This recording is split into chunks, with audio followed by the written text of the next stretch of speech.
everybody. It's Tatum Gray here with Ricky. I'm glad you all could join us. Ricky, how are you doing today? Hello. Doing all Surviving. right. Drink cold. Yep, I'm surviving the trying to cold. share the show over to Kansas Missing and Unsolved real fast. Great. Anybody that's on my personal Facebook, I have it there. It's going live Definitely. on both of the Guardian pages as well as YouTube. But it's definitely cold. If you guys are Yeah. out there and you're watching, make sure that you let us know that you're here and tell us where you're from.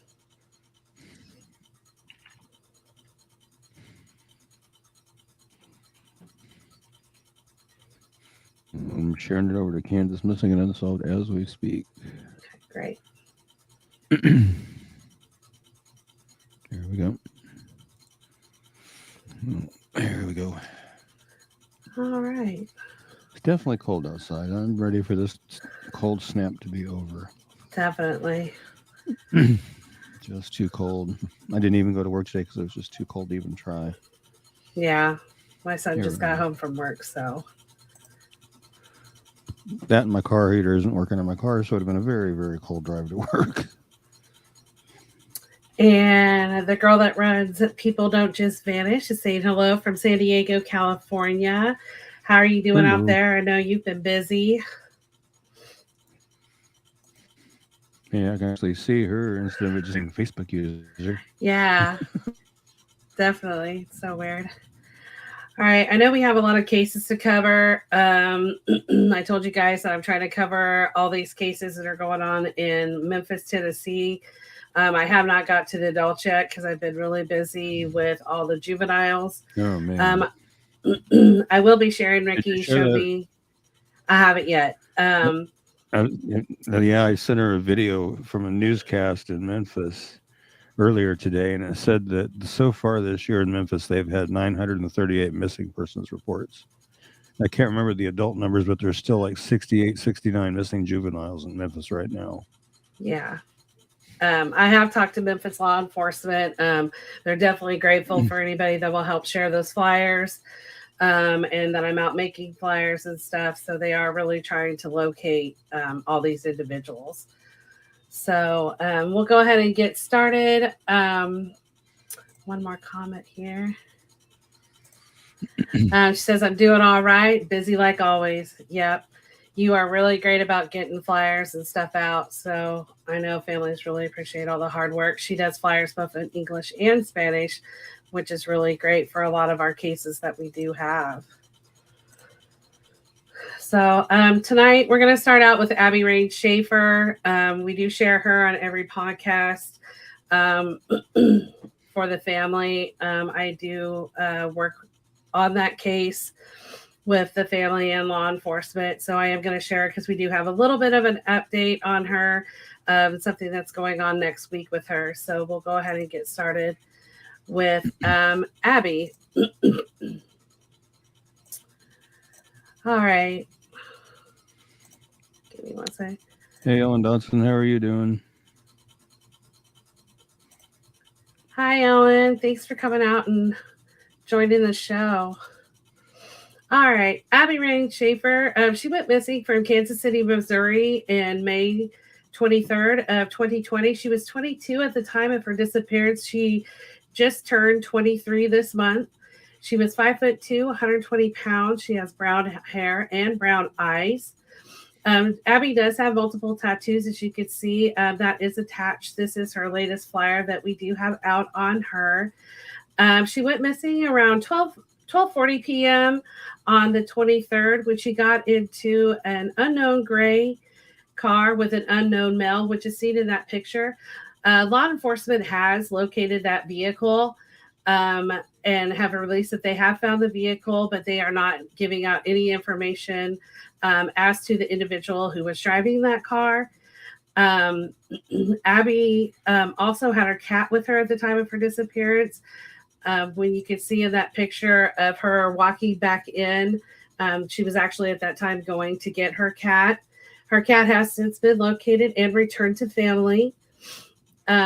She was last seen wearing that tan crop top shirt, black leggings, and the gray Nike sandals.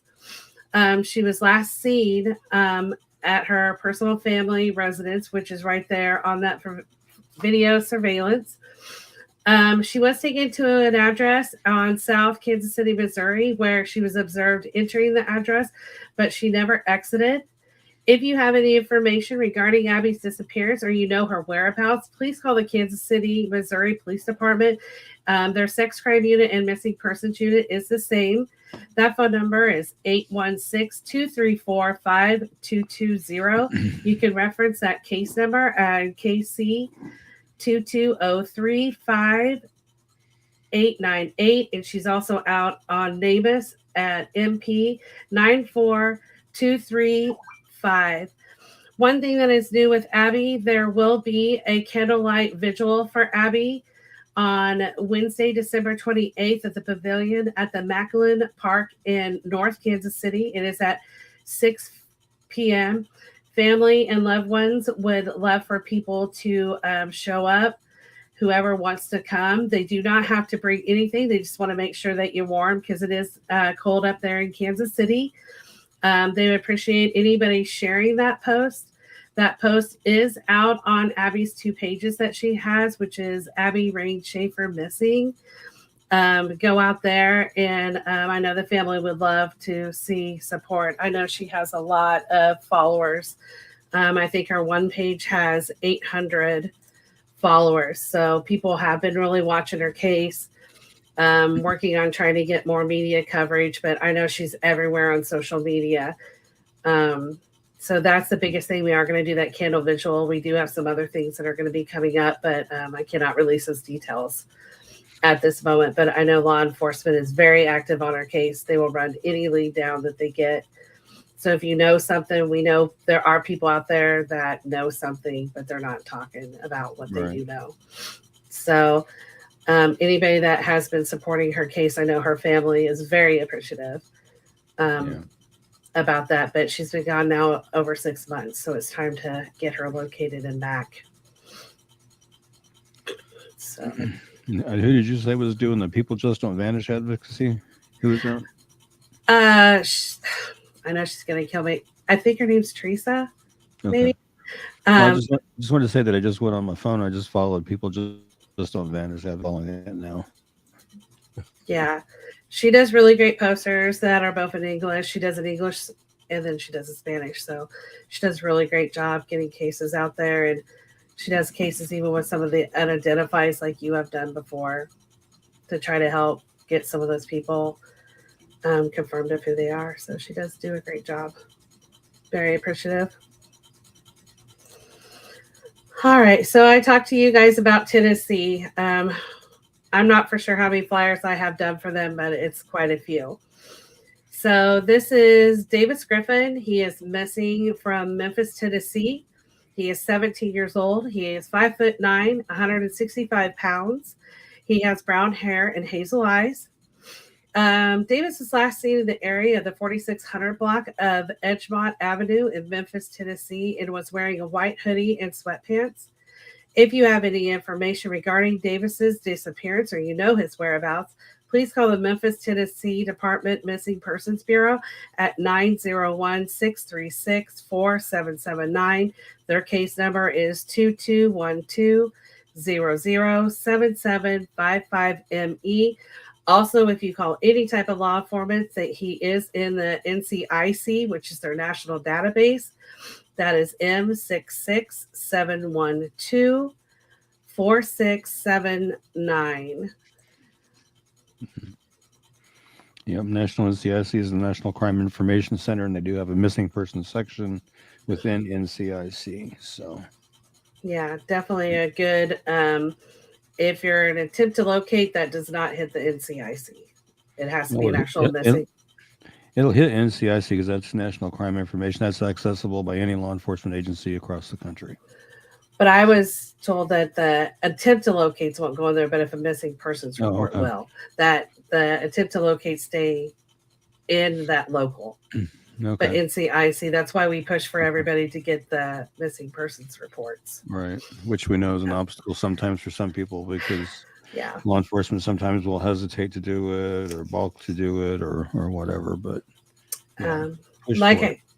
Like I said before, I have not ran across one state statute or law enforcement that has told me that you can't make a missing persons report. It is the law in all 50 states. So they can't turn you down to make them. But there are a lot of agencies that, like you said, will try not to do those reports. So Yeah. keep pushing. If you have problems, contact any of the advocates out there. They should be able to help you. All right. The next one that I have is another Memphis case. Joshua Thomas Coleman. He's been missing since March 29th. I'm sorry. He's from Delaware. March 29th, 2020, from Camden, Delaware. He was 14 at the time of his disappearance. He is now 17. He is 5'5", 220 pounds. He has black hair and brown eyes. There's not a whole lot out on his case. When he did go missing, his hair was long and it's really curly.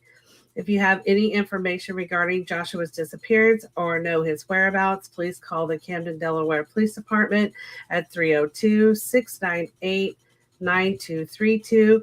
His NCMAC number is 854-5678, or that is 800-THE-LOST. His case number is 5720-0970, or NCMAC is 1401456. I believe that they think that he is with an adult when he went missing. Oh, wow. Yeah.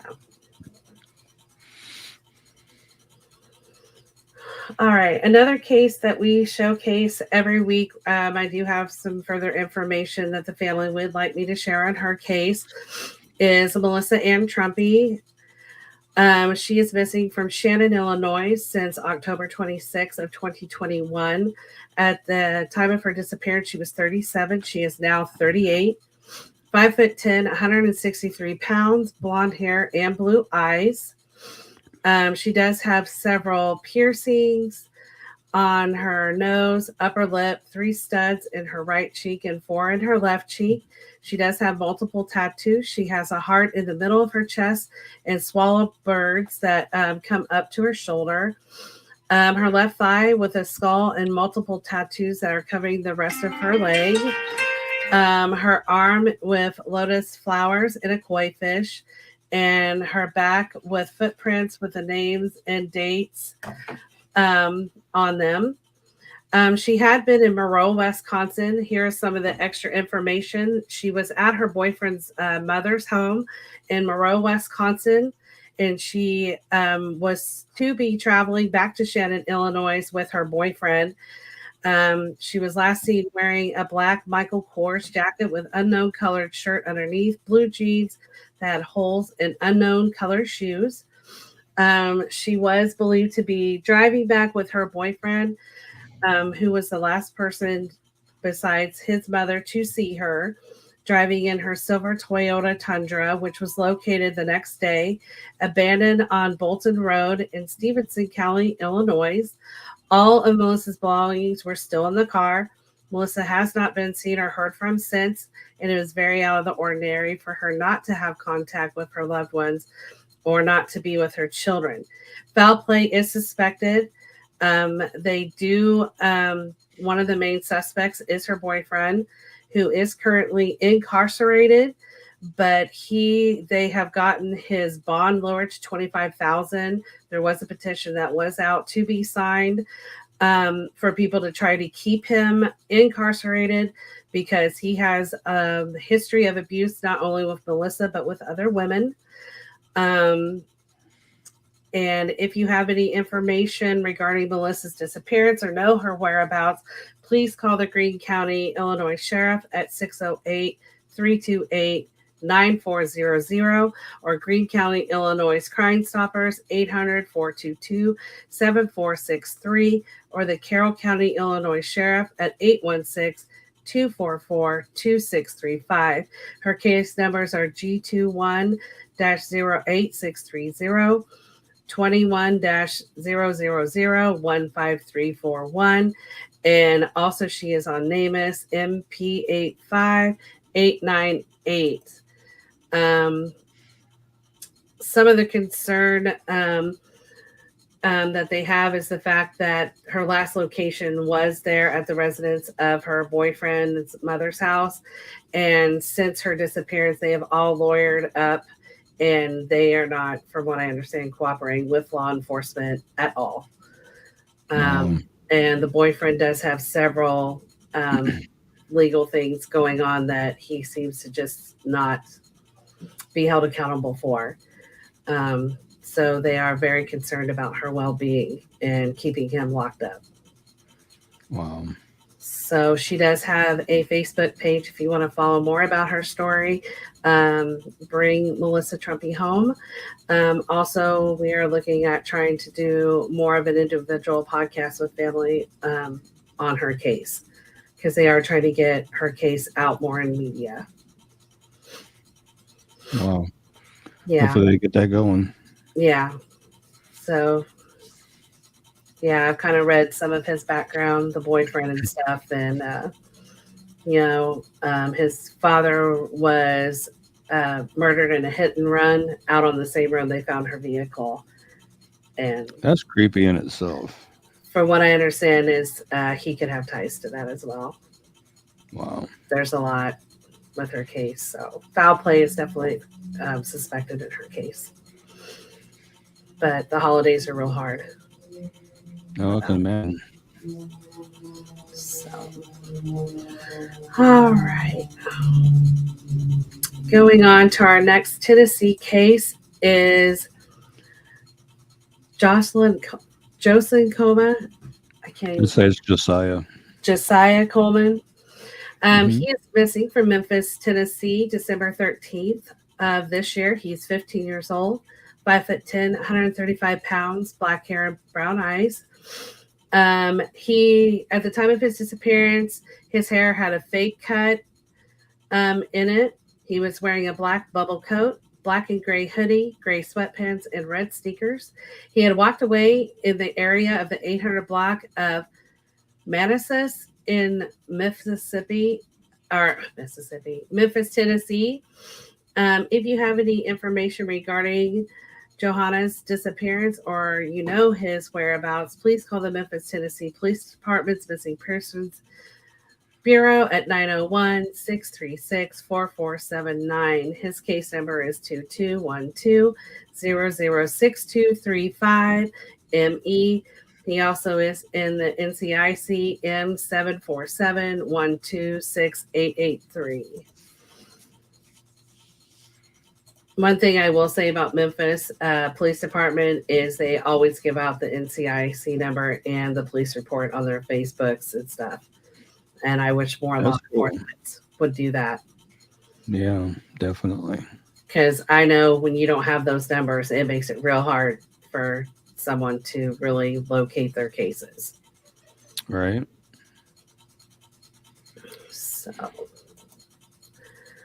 the next one, Joy Morse. She is also from Memphis, Tennessee. She went missing on December 5th, 2022. She's 16 years old, 5'4", 160 pounds, black hair and brown eyes. She does have black hair, but she was wearing a braided box wig that was brown in color. She was last seen in the area of the 800 block of South Parkway East in Memphis, Tennessee, and was wearing a blue jacket, gray plaid shirt, white knee-high socks, and black boots. If you have any information regarding Joy's disappearance or you know her whereabouts, please call the Memphis, Tennessee Police Department Missing Persons Bureau at 901-636-4479 or 901-545-2677. Her case number is 2212-00-2236-ME. Her NCIC number is M25709-8675. So I'm really hoping they can locate. I know some of them that I had flyers out have been located. Yeah. but there's still a lot missing. Your phone's sure busy tonight. That's an advocate blowing up my phone. Uh, I need to figure out how to shut it off or mute it. All right. So the next case is out of Missouri, and I will let Ricky talk to you about Chase. missing from Independence, Missouri since December 12th of 2022. He's 14 years old. He's 4'9", weighs 75 pounds, has blonde hair with black roots and hazel eyes. Chase was last seen at a residence in the 3300 block of South Arlington Avenue in Independence. On December 17, 2022, Chase reportedly told a friend he was going to stay at a trap house in Kansas City or he was going to head to Florida to live with relatives. Again, he's 14 years old. He's 4'9", weighs 75 pounds, has blonde hair with black roots and hazel eyes. He was last seen potentially wearing a skull shirt and sweatpants. If you have any information regarding Chase's disappearance or you know his whereabouts, please call 911 immediately or call the Independence, Missouri Police Department at 816-836-3600 or the Missouri State Highway Patrol at 573-526-6178 or their toll-free number 866-362-6422 and see if we can't get Chase located and back to where he needs to be. It's definitely too cold to be out there. And that's a long time for a 14-year-old to be out and no one know where they're at. I agree with that. 10 days is quite a long time. Yeah. Definitely. I couldn't imagine. Right. I couldn't imagine what's going on that he decided he needed to take off and go stay at a trap house potentially. I don't know. I don't get that at all. I worry about the girl that just left in a shirt and had knee-high socks. Yeah. Joy, with the weather being cold. You know Memphis has to be cold this time of the year. Yeah. Let's see if there's any updates on Chase real fast and see if I can find out anything. All right. I'm going to cover our next case. This is Julius Clark. He is missing from Memphis, Tennessee since December 1st of this year. He is 19 years old. He is 5'11", 160 pounds, black hair and brown eyes. He does have vertical cuts in his eyebrows. Julius had texted his friend and said that he may harm himself, and he has not been seen or heard from since. That includes any friends or family members. If you have any information regarding Julius' disappearance or you know his whereabouts, please call the Memphis, Tennessee Police Department Missing Persons Bureau at 901-636-4479 or 901-545-2677. His case number is 22120000523ME. His NCI number is M887132907. I really, concerned about the case, the fact that he had mentioned to his friend that he was thinking about harming himself, and he's been gone for almost a month now, and no one has heard anything since. So I really hope he's okay. All right. So the next case, both Ricky and I both have flyers on. I am going to let Ricky talk. He has been the one that has been talking the most to the family. Lamaya Schaefer out of Wichita. Yeah, she is missing out of Wichita since September 20th of 2022. She was 13 when she went missing. She's now 14. She's 5'4", 170 pounds, black hair and brown eyes. She was last seen in the 6900 block of West Alstandra Circle in Wichita. She does have a learning disability and suffers from mental health issues. Again, she was 13 when she went missing. She's now 14. She's 5'4", weighs 170 pounds, has black hair and brown eyes. If you have any information regarding Lamaya's disappearance, you know her whereabouts, please call the Wichita, Kansas Police Department at 316-660-9452 or 316-660-9456 or 316-268-4111 or 316-263-6011 or the KBI at 785-296-4017 and see if we can't help get Lamaya found for her mom, because I know her mom is frantic with worry. She's trying to get billboards put up. She's trying to get as many media outlets as possible to get Lamaya on there. Yeah, I mean, it's like I said, it's been since September, and she hasn't heard a thing in all that time as far as anything from Lamaya or anything. So let's do what we can to help get this out there and help get Lamaya found and back home. Yeah, I know she's out on social media a lot, Yeah, she but posts on Facebook daily, mhm, so I've been trying to keep up with that. And her latest post, she was looking for civil rights attorneys down there. So don't know what she's got in mind, but that's what she's looking for. right. Hopefully she'll get located. September's a long time. She's missed a birthday. That's just really out Yeah, of character for people. yeah, So we definitely try to keep showing her everywhere we can. And I know that it's possible her family is on tonight. So we'll definitely keep working hard to try to find her yeah, definitely. and keep her in the eyes of everybody. So Yeah, it's scary because I mean, you figure it's been 3 months and not a word, not a sound, no information, no tips, no anything, and it just every day she's somewhere safe and being taken care of, but there's always that element that she could have wrong people.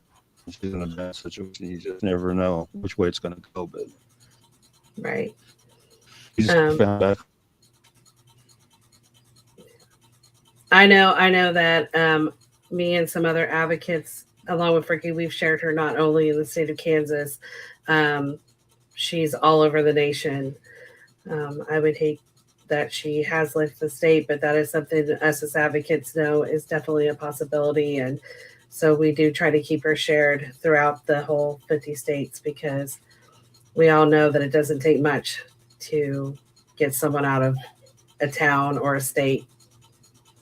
So we're definitely Right. trying to cover the other states as well to get her located. Yep, we've definitely seen it time and time and time again. There was recently one down there in Wichita where they arrested a guy in Wichita that went over and he had met a 14-year-old girl online and in Arkansas and went over and got her. When they found her, she was hiding in his closet. So, Yep. and apparently he's got warrants out of Kentucky too, I saw. So Yeah, it's crazy. definitely. So yes, if you have any tips, please call Wichita Police Force or reach out to Ricky or me. If you don't want to talk to the police, I can't say that enough. If you don't feel comfortable talking to the police, I know a lot of people don't. Please send a message to Ricky or I, so we can get that information passed on to law enforcement to hopefully get her located. Definitely. All right, so our next case again is another Tennessee case. This girl, actually, I had a flyer out on her, and at some point she had been located and has gone missing again. This is Michaela Pendergrass out of Memphis, Tennessee.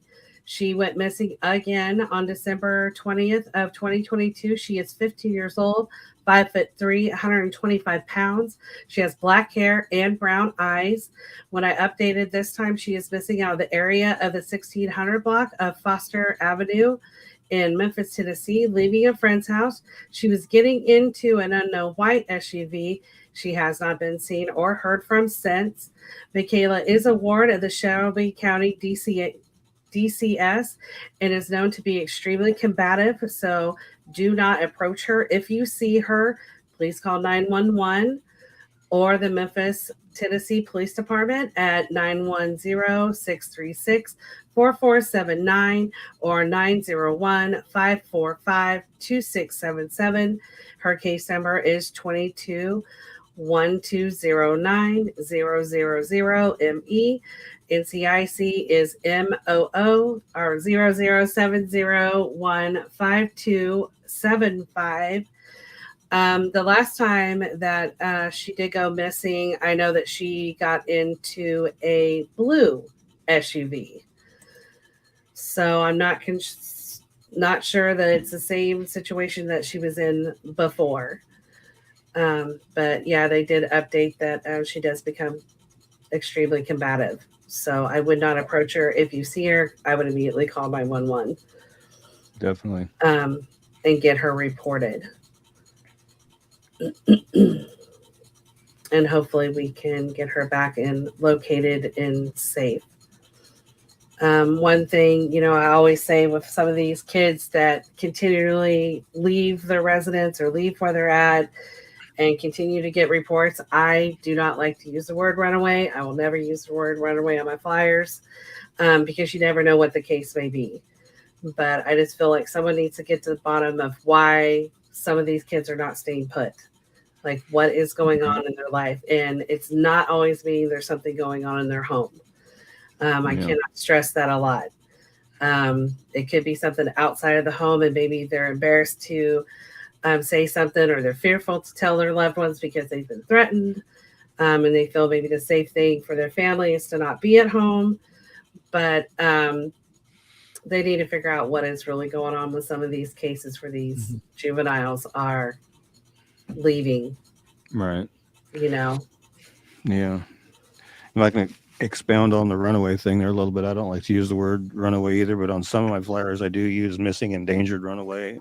But I followed up with is missing from, and I've seen some law enforcement agencies when they post on their Facebooks, they'll say willfully ran away or willingly ran away. And it's like, do they know that for sure? I mean, have they looked at their social media? Have they looked at their phones to see, were they conversing with somebody that maybe might have, coerced or talked them into leaving, or did they leave of their own accord? I mean, to me, I don't think they should say willfully or willingly ran away until they know 100% for sure that that's the case.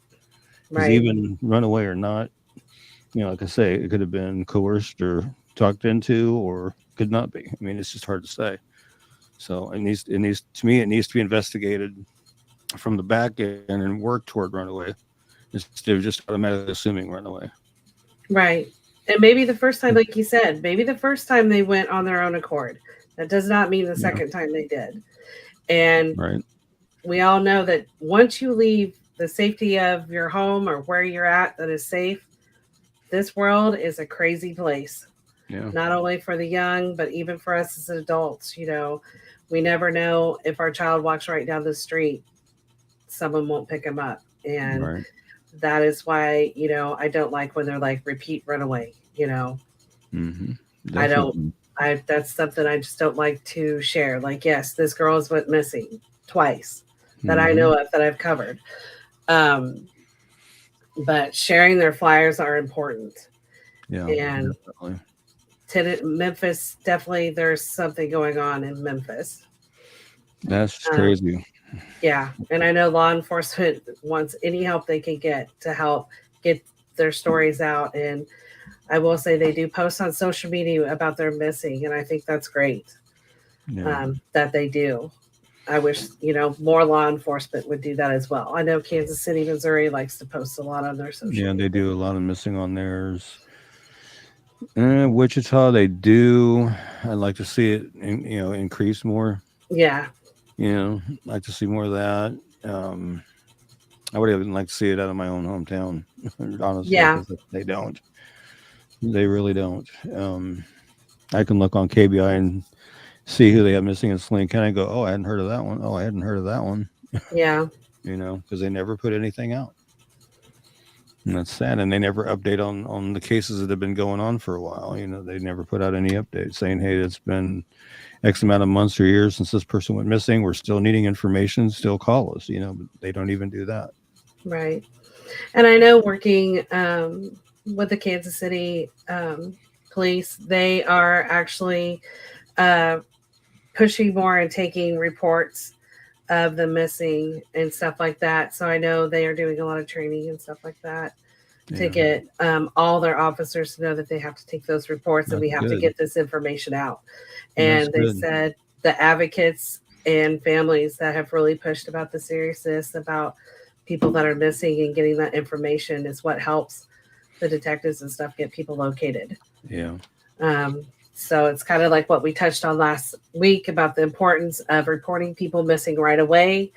You can make those reports, but time is the essence. The longer someone is missing, the more those cases are going colder. Right. So getting that person reported. I know with this thing in Memphis, they have, things like have recent photographs of people Um, try to be as prepared as you can. None of us will ever be prepared enough for someone that does go missing, but knowing if they have tattoos, knowing if they have scars, knowing if they have medication, having some recent pictures of them, medications, if they have any mental health, any medical, are they on medications, last location. Yeah. Like I said, you can't be a warden per se, and every time your kid goes out, you're snapping a photograph of them on the off chance they may go missing. But just all those details, giving law enforcement as much detail about that person, where they frequent, I thought was another good thing that Memphis put out. Knowing the areas that people that you love, your children especially, where do they normally go? Where do they normally hang out? Right. Keeping that communication and knowing kind of more where your kids may frequent, it does help law enforcement cover those areas that they may be frequently going to, so they can go through those places. Those were some of the more tips that law enforcement have put out to help locate people and give them more to go on. Yeah. And be sure you include like piercings, tattoos, if they have any, scars. And I say tattoos because I've seen 14, 15, 16, 17-year-olds that have tattoos. So it's not uncommon anymore for teenagers to have tattoos. They have to have parental consent, but it's not uncommon. And even you as an individual, if you have tattoos and stuff, not that we ever think that, we're going to go missing, but, have pictures of all that stuff. So if something would happen to you, if you would be abducted or you would go missing, someone can pull those photographs and stuff. I know Ricky and I always try to put tattoos and stuff up on our flyers, definitely, because those are identifiers for people.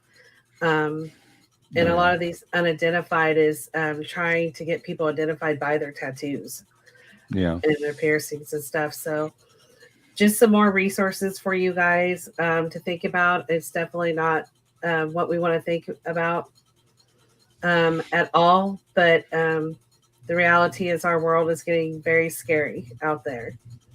Definitely. And we just want everybody to be safe and be able to be prepared if their loved one goes missing or if they would happen to go missing. So, and we do have those resources both out on our pages for people. You can print them off, copy them, do what you want, share them. So, yeah. And don't get me wrong, I have the utmost respect for law enforcement. I know their job is a hard job. I just always think there's room for improvement, especially where missing persons are concerned. Definitely. All right. Oops. All right. Our next case out of Memphis, Tennessee is Maxwell Nelson. He went missing on December 6, 2022. He is 16, 6'1", 140 pounds, brown hair and brown eyes. He was last seen in the 3800 block of Vernon Avenue in Memphis, wearing a pink hat and brown jacket. If you have any information regarding Nelson's disappearance or his whereabouts, please call the Memphis, Tennessee Police Department Missing Persons Bureau at 901-636-4479 or 901-545-2677.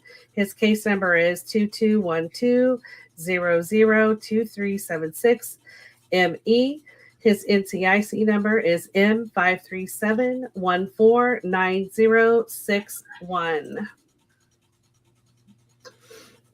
He's another one from Memphis that has been gone for about a month. So hoping that he will get located. Yeah. All right. Our next one is out of Minnesota. His name is Michael Lara. He is missing out of Duluth, Minnesota. He went missing on December 9th, 2022. He is 39 years old, 5'10", 180 pounds. He has brown hair, but he does normally wear it bald, and has brown eyes. Michael has a tattoo on his neck that says Rachel Lara. You can kind of see it in that middle picture. He had been recently diagnosed with schizophrenia, and it was late onset. He had taken his white truck and he was heading to Canada, but he was stopped and questioned at the border. He ditched his truck, threw his keys and his cell phone in the woods. Police were able to get him and take him to the hospital at Grand Moraus, Minnesota. However, he did take off on foot with no shoes. He has been seen in Tofte, Minnesota, and he had broken into a cabin, which law enforcement has now put out a warrant for his arrest. The police have searched some of the woods and the other cabins that were in that area, but they have been unsuccessful at locating Michael. Michael has not been on social media for years. Loved ones are concerned for his safety and his well being due to the area has received 3 foot of snow in that area since his disappearance. It is unknown if he is wearing that yellow jacket down at the bottom of his flyer, which was his work safety coat. He does have medication that he is prescribed, but he does not have it with him. It is unknown if he has his wallet or his ID on him.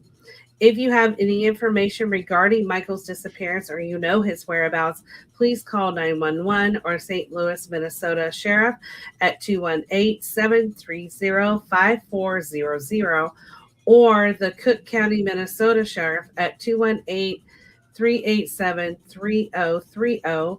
His case number is 2217-6607. I know his family is extremely worried about him. Taken off. He's got no shoes. He does not have his vehicle, does not have his cell phone.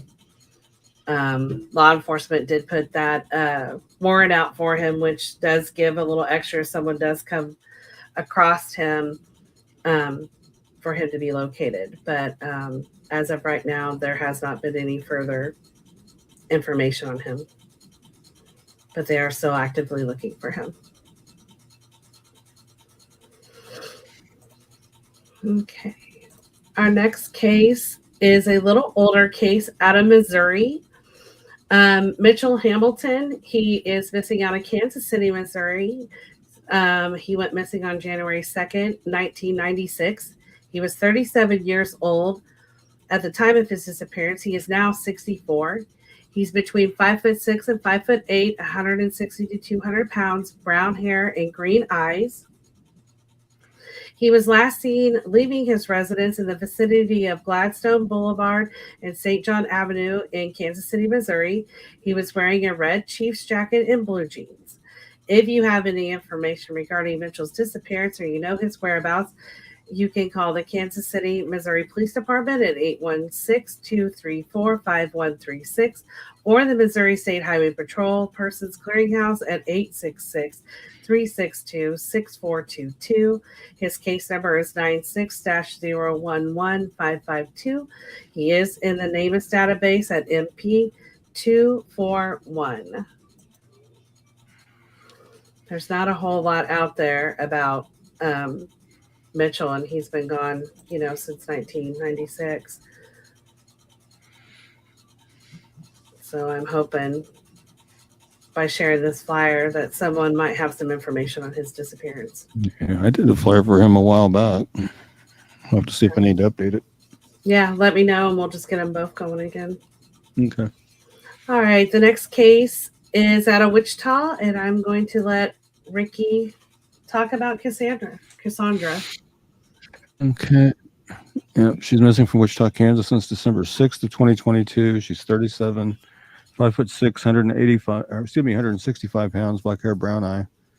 She was her family last contacted her on December 6th. She is a member of the homeless community and has allergies severe enough for her to carry an EpiPen with her. Again, she's 37, she's 5'6", weighs 165 pounds, black hair and brown eyes. If you have any information regarding Cassandra's disappearance, or you know her whereabouts, please call 911 immediately or call the Wichita, Kansas Police Department at 316-263-6011 or 316-268-4181 or KBI at 785-296-4017 and see if we can't get Cassandra located and back to her family so they know she's okay. It's kind And of you scary just, when they're. yeah.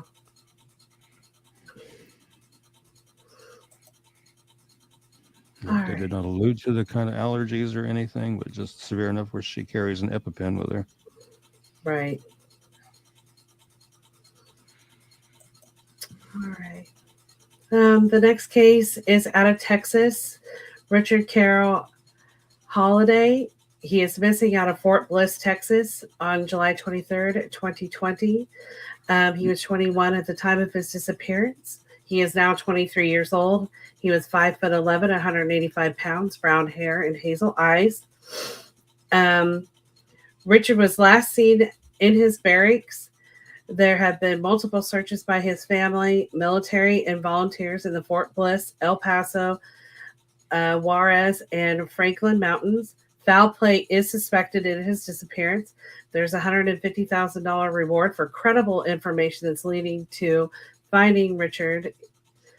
If you have any information regarding Richard's disappearance or you know his whereabouts, please call 911, the United States Army Criminal Investigation Command at 571-305-4351, or Fort Bliss, Texas Criminal Investigation Division Office at 915-568-1700, or the Fort Bliss, Texas Military Police at 915-744-1237, or the tip hotline is at cid.army.mil.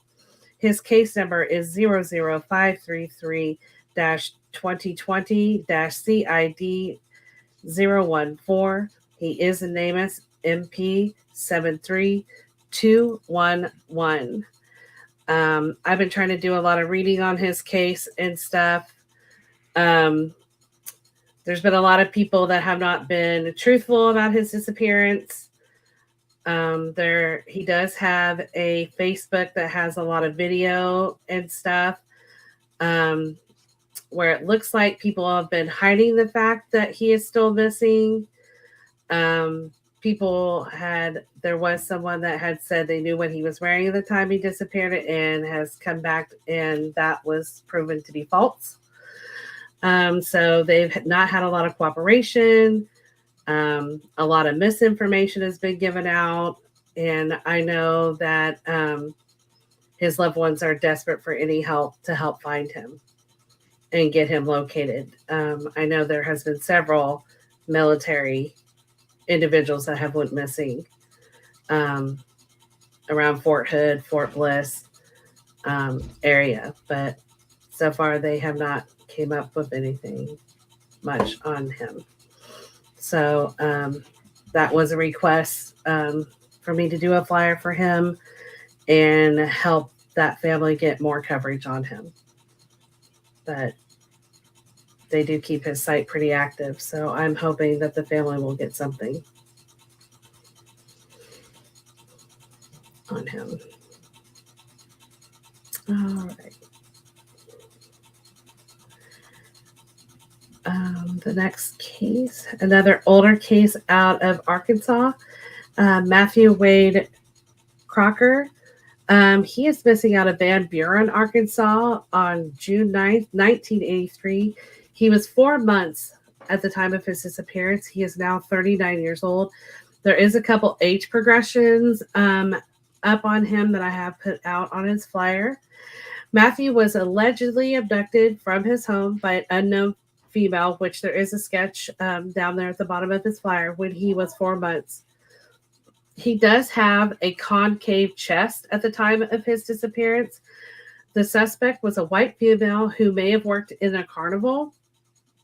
She has a tattoo of a unicorn on her upper left arm, a tattoo left side of her chest of a star that was green and yellow. She had a long scar on her back of her right shoulder. She was driving a 1973 Vega car, and which had been later located the next day on I-40 rest stop near Sausalito, Oklahoma. If you have any information regarding Matthew's disappearance or you know his whereabouts, please call the Van Buren, Arkansas Police Department at 479-474-1234. Police case number is 2015-0525. He is still has an NCMEC number at 1244530.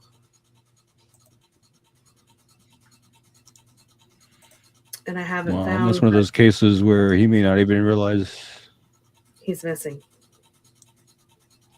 Yeah, I was saying. I mean, one of those cases where he may not realize he's a missing person.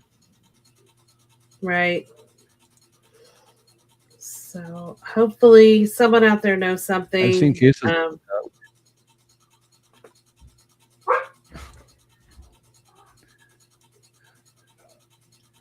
No, I was just going to say I've read cases like that before. Yeah, I'm still here.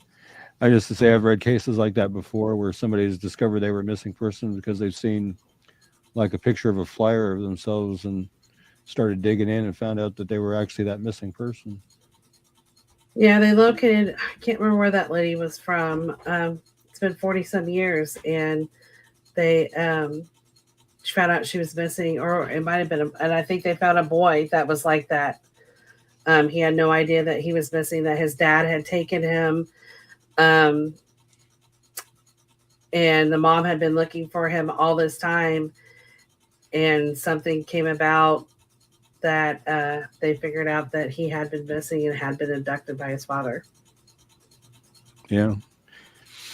And chances are he's probably not even using his actual name. He's probably using a completely different name. So he's probably not even going as Matthew Crocker. It's probably something else. Right. But, if there's someone out there that all of a sudden had a baby that you knew didn't have a baby, that would definitely have some speculation and stuff. All right. We have 2 more cases.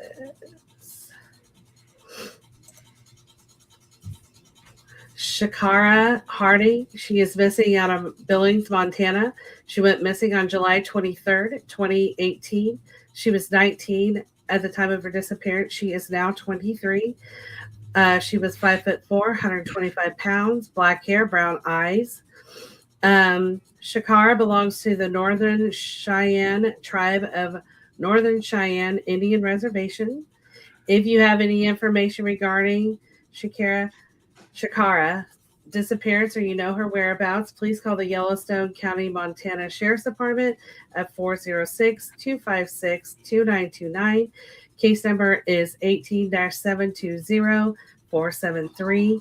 She is a NamUs MP 52378. Not a whole lot out on her disappearance. That is one thing that I feel is pretty sad, especially with a lot of Indigenous. There's not a whole lot of information on their disappearances. And I'm a huge advocate on trying to get those cases seen and located. But not a lot out there on her. So if anybody does anything. I actually have some family up there. Yeah. Well, share that flyer to them. Maybe they know. Yeah, well, got some cousins up there. Yeah. So definitely like these, all these cases, you never know who might see it and who might have some information. I am going to do our located safe real quick before we do our last one. So I will share that now. Cool.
All right.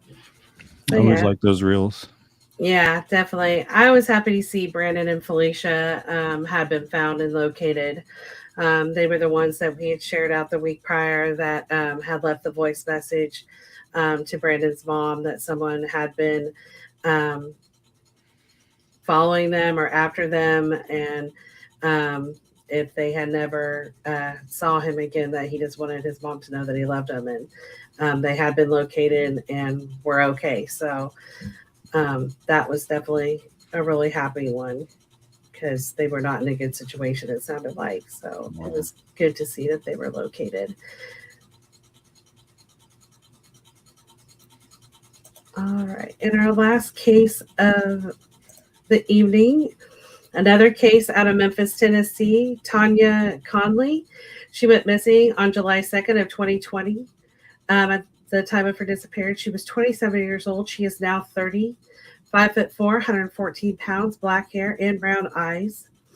Tanya was last seen driving her black 2018 Nissan Versa with Tennessee plate number 6T21PG.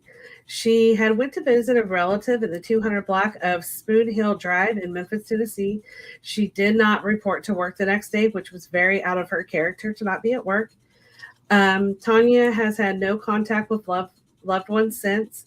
If you have any information regarding Tanya's disappearance or you know her whereabouts, please call the Memphis, Tennessee Police Department 901-545-2677 or the Memphis, Tennessee Police Department Missing Persons Bureau at 901-636-4479 or 901-636-3700. Her case number is 2007-002832ME. Her NamUs number is MP90805. I am wanting to follow up, I think, to call law enforcement to see if they've had any, like if her car's been found or anything has recently changed in her case. But as far as I know, they've never found her vehicle or her. So, wow. But yeah. And yeah, I just noticed that I did not do the intro reel this morning. 5 minutes before the podcast, I had to go save my neighbor's cat that had been outside, that had escaped outside for a few hours. So apologize for not doing the intro for you guys today, but we definitely appreciate you guys listening. If there's anything out there, people don't just vanish. She said, any case that gets solved is always a wonderful thing. Absolutely. Absolutely. We love to see when people are located. And Sunday Cat saying, thanks for helping find Brandon. Yeah, most definitely. I know I had spoken to his mom and stuff, and yeah, she was so grateful of all the help of that anybody that shared their flyers. And she said when they were found that it was the best Christmas gift that she could have ever gotten was them to be located and be okay, and that God was good. So all the time. We were definitely, it was definitely great to hear that they were okay and safe. Definitely. It's definitely concerning and stuff. And for the advocates that I know are listening, Sunny Cat is also an advocate. I appreciate all the work that you guys do. You guys are awesome about getting information out and helping families and stuff. So I want to thank any of the advocates out there, but most importantly, I want to thank the families. I know this time of the year is very hard. And some of you guys have been missing people a long, long time. And just know that if we don't share your case on every podcast or anything like that, does not mean that your case is not important. I could probably be on 24 hours a day sharing missing persons, and I know Ricky can too. And if we could do that, we would do that. I have thought about broadening out and doing it more than once a week, just to get more cases seen. And Ricky has a podcast every other Tuesday, Thursdays on his Kansas Missing and Unsolved. So definitely go out and check out his broadcast. And like I said, with Guardian, we definitely are going to try to expand more out and get more information out together. So I know Ricky and I are trying to do as much as we can do for you guys. Yeah, we just had our last podcast on Tuesday, a couple days ago, and we'll have the next one this next Thursday. So that'll be the next one, 9 o'clock that night, Central Time. Yeah. So anybody wants to come check that out, or you can go to the Kansas Missing and Unsolved page. You can watch Tuesday night show, or you could go to the YouTube channel, which is under my name, Ricky Chabruggi, and then hyphen Kansas Missing and Unsolved. You can go back and watch as many episodes as you want there. Yeah. And share them out and stuff. And these will be out on Guardian, Kansas Missing Unsolved. I know some of the advocates and some of the families I know are sharing both broadcasts everywhere. Mm-hmm. But if you guys have any cases that you want us to cover, I know that I would like to share Dana Bruce's again. She is one that Ricky has done several times on Kansas, but I would like to get her shared more out on Guardian as well. To hopefully get some information for her family. But we have a lot of older cases. As you saw, we did share quite a few older cases. And I know a lot of these older cases are getting solved. So I'm hoping with all of our shares and stuff, we can get them shared. We could literally probably do a show every single night of the week and not cover the same one twice. Right. So, I mean, there's just that many out there. I'm going to continue working on Memphis, but I have so many areas that I'm trying to cover right now. So like I said, if there are cases out there that you guys want flyers done, if families are struggling, please have them reach out to Ricky or I. Ricky's been doing this a long time. Let us know. I mean, he does Kansas and Missouri, but he will do any flyer from anywhere.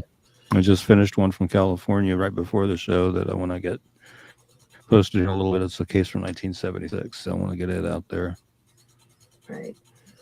So, but thank you guys. If you guys have any questions, if there's any cases that you would like us to cover, please let us know. Like I said, talking about doing some more other than just Thursday nights.